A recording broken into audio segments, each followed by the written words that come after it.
Welcome everybody. In this video I'm going to be showing you guys how I make my favourite cheeky lunch, the coveted steak sandwich. I'll see you after this.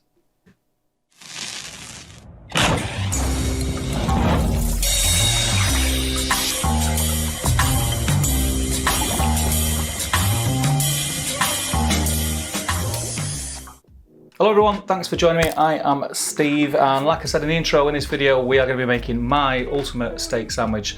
Now, I've made this sandwich through trying different techniques and seeing different steak sandwiches in cookbooks, on cookery programs, etc.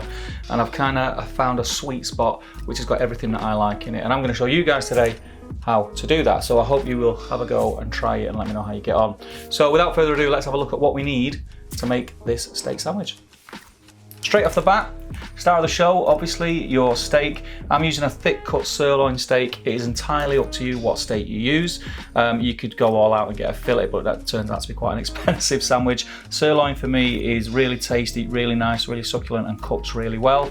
I'm using ciabatta, again, bread of your choice. This is freshly baked. It's one of the partly cooked ones you can buy from the supermarket, and you finish it off in the oven at home. That's still warm, it's just come out of the oven.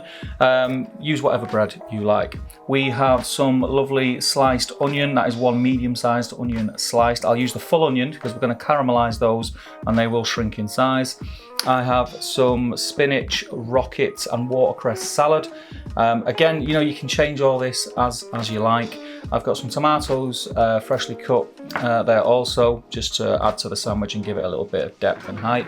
And then we're going to make a mustard mayonnaise. We've got some very nice, luscious, creamy mayonnaise and some Dijon mustard that we're going to mix together. So I'll show you how to do that later on in the video.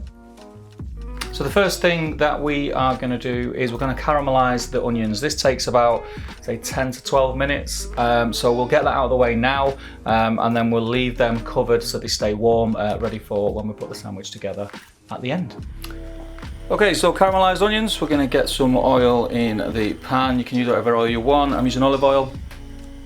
And then we are going to add our onion. We want it on a medium heat. We don't want to burn these onions and we want to keep them moving. You definitely don't want them to start browning. You just want to soften them. You then want them to take on some moisture, and then you want to start caramelizing them. We'll add a little bit of salt which will drain out any moisture in the onion. We'll let them cook off. See, now they're starting to soften, starting to get translucent. For the best results, you do have to be really patient with these, so let's keep cooking them nice and slow, keep them moving, don't let them burn. They'll start to soften, and then they'll start to get, you can see them, they start to get juicy. If the pan, shouldn't do, but if the pan starts to get a little bit dry and you think they're looking a bit dry, you can add a little bit of water. You can see now we're starting to get that little bit of colour. We're going to keep the onions moving as much as we can. They cook better when they're still, obviously, but we want to keep them moving to the point where we're not going to get the burnt parts. It's not going to make your caramelized onions taste very good. So it's a case of just keeping an eye on them. And here we go, starting to get some really nice colour on there now. I'm just going to add a touch of water, like I said. What the water will do, obviously, it will hit the hot pan and it will start to, as well as frying the onions, you're boiling them, you're making them a lot softer, and it will also help get all that flavour off the bottom of the pan again. Look at that. Beautiful. The smells are just unbelievable. Well worth the effort. You think, oh, this is just onion, it's a lot of effort. Trust me. This will taste amazing. Okay, one last season, a little bit of salt and pepper.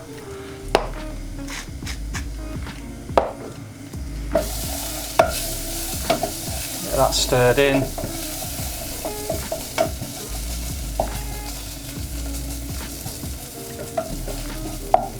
They're looking really nice. Very happy with that.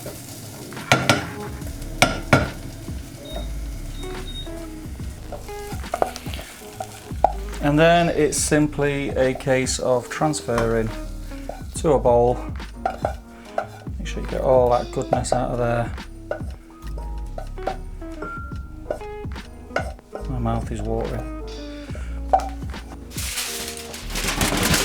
And we'll cover that with foil and put it to one side. Onions done, now onto the steak.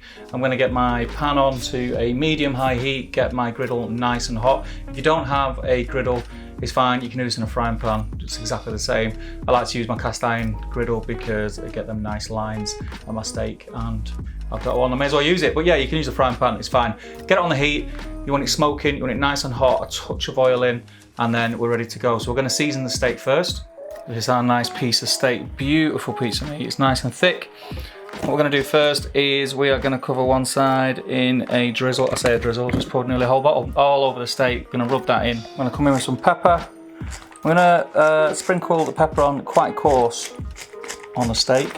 Now remember, as soon as you put this steak in the pan, you're going to lose a lot of the seasoning that you've put on. So do not be shy. It might seem like a lot. Don't be shy with your seasoning. We're going to flip the steak and hit it with some oil again. I'll try and not pour the whole bottle on. There we go, beautiful. Rub that into the steak. This way your pan only needs to be lightly oiled, and the oil is already on the steak to cook it.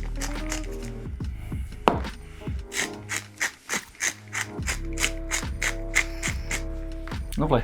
Now, what's a good thing that I like to do as well is pick my steak up and get all the seasoning that's all over the plate around the edges. Okay, so I don't know if it's showing up on camera, the pan is actually lightly smoking and looks fantastic. We're ready to go. Season the pan. Not sure what seasoning it is, it's just where you oil the pan so it doesn't stick. You will always get sticks to the griddle, which gives you them nice marks. So we are going to pop the steak in, and we're going to lay away from us so it doesn't splash up. What we're going to do is we're going to put that in, and we're not going to touch it for at least a minute. We're going to flip it onto the other side, sear the other side for about a minute, 2 minutes, and then we're going to turn the heat down a little bit and cook it through slowly. I like mine to be like medium rare for a sandwich, so we're probably talking about 7 minutes altogether. But yeah, we just like to do its thing. Whilst this is cooking, a couple of things I do like to do is I'll add a little bit of butter so I can baste. I'll also bust open some garlic, just one clove's plenty. Get it in the butter so I can baste. It's been on about a minute. We're going to turn this bad boy. Oh, look at that. That's what you want. Those marks. The butter will start melting, and all we're going to do is we'll push the steak forward a little bit, tilt the pan back, and just baste steak.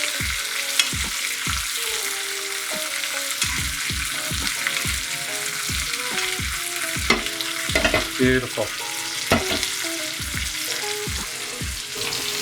Now one thing I will do when I will turn it again, and I will put it at a 45, about a 45-degree angle on the grill. You're cooking in a frying pan, you don't need to worry about it. You don't need to worry about this anyway, this is just being a bit posh. I'll try and get them crisscross char grills on my steak. See if I can do it on camera. And then as you go in, you're basting.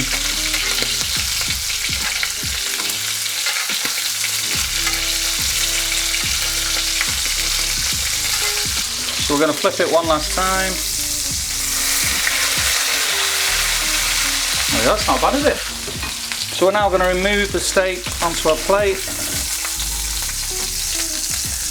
I'm going to let that rest while we do everything else. One thing that I would suggest is turning your pan right down, and in the hot pan, in the meat juices, just toasting your bread. Literally, not even a minute. That's plenty. There we go. So now my steak is resting. We're going to get on to making the mustard mayonnaise, which is the kind of the cherry on top that makes this sandwich what it is. It just finishes it off perfectly. Before I get into making the mustard mayonnaise, can I just say, if you've not clicked subscribe, please do click subscribe. Also, if you like this kind of video and you want to see more If you click the little bell icon next to the subscribe button, you'll be notified every time I release a video. If you are going to try this sandwich or anything else that I cook in other videos yourself, it'd be great if you could share how you got on, comment below, let us know. And also there is a Facebook group attached to the channel. If you search I Can, You Can Cook on Facebook. If you can't find it, please do comment below and I'll send you the link. There should be a link in the description anyway. If you do try it, take pictures, let me see how you get on. That'd be really, really cool. It'd be great to see people trying it and see what they think, and trying different twist, adding different things, taking things away, trying a different bread, different sauces, etc. It'd be really, really nice to see. So let's get on with making the mustard mayonnaise. So really straightforward. Mayonnaise, mustard, nothing too difficult about that. What we're going to do is, I like to do kind of a 4:1 ratio. So I'm going to do 2 large spoonfuls of this very indulgent, thick, rich mayonnaise to half a spoonful of Dijon mustard. And again, you can alter this to suit your preference. Also in there, I will add a sprinkling of pepper and a little bit of salt. And you just mix.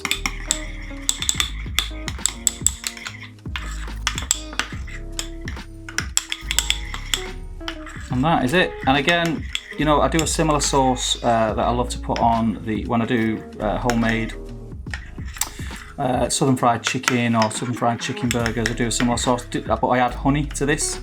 Again, it's normally 3 parts mayonnaise, 1 part honey, 1 part mustard for the chicken, and it's just really, really nice. There's so many different styles you can do. I've tried it with buffalo sauce as well, it's very, very nice, but for this, I think just mustard mayo is perfect.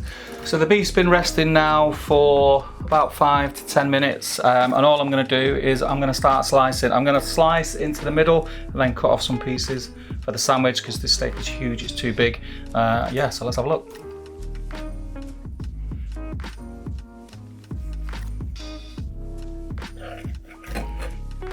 And if I just open that up, you can see cooked perfectly. So I'm going to push that off to one side and I'm going to cut myself some nice posh 45-degree slices of steak. I like them quite thick.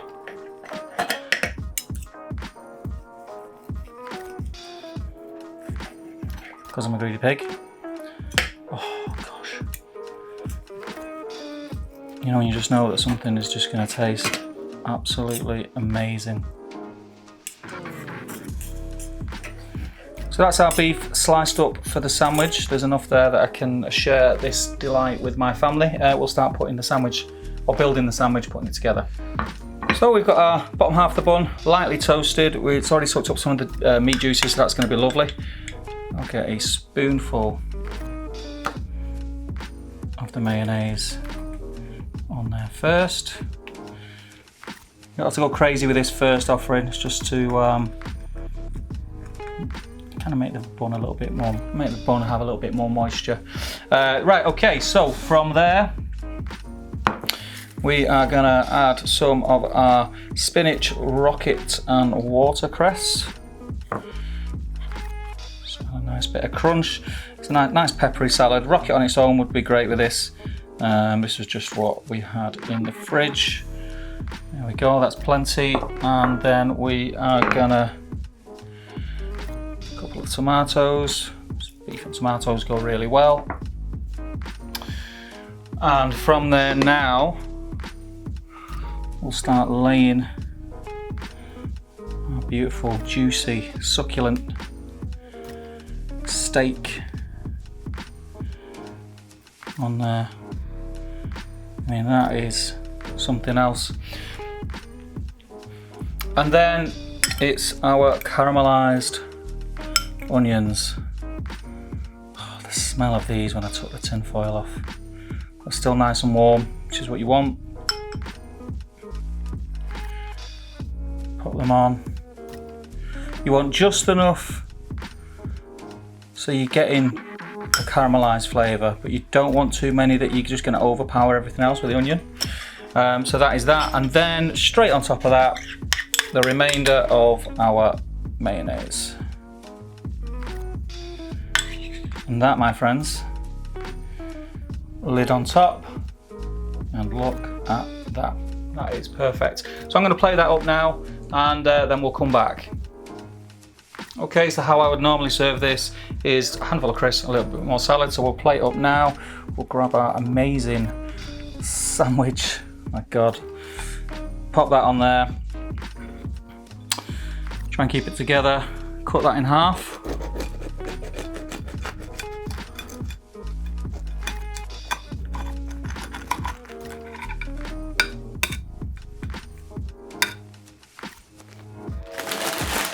Add a handful of plain salted crisps. We don't want any flavours to overdo them. Some nice artisan fancy crisps.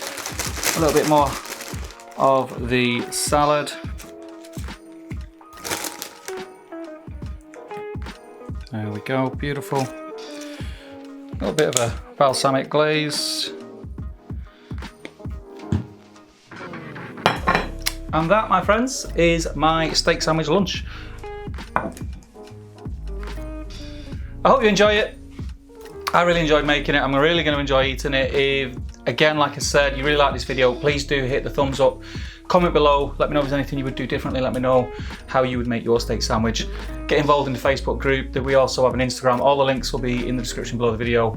Please do get behind the channel. It'd be great. I've got some ideas that where I'd like it to go, as well as recipes and cooking. I can review kitchen products.